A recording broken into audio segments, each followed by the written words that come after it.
આ ગંભીરા બ્રિજ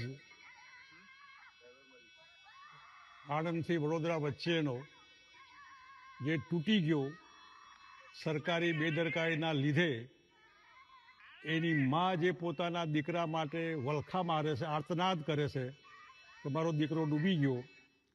આ માનું શું થશે ખબર નહીં, પણ જે રીતે મા પોતાના દીકરાનો અત્યારે હાલ અંદરથી આર્તનાદ કરે છે, મારો દીકરો ડૂબી ગયો, આના માટે જવાબદાર કોણ?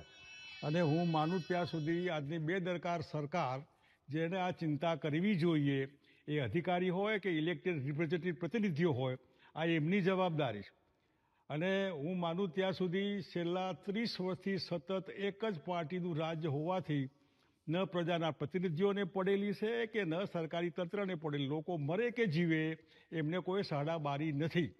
નાના એવા ચોમાસામાં જો રસ્તાઓ ખતમ થઈ જતા હોય, લોકો ડૂબીને એમાંય ખાડામાં પડીને મરી જતા હોય, વાહનો પડતા હોય, માણસો પડતા હોય, ઢોર પડતા હોય, હું માનું ત્યાં સુધી સરકારે આમાંથી ચામડી બચાવવી નહીં જોઈએ, જવાબદારી લેવી જોઈએ.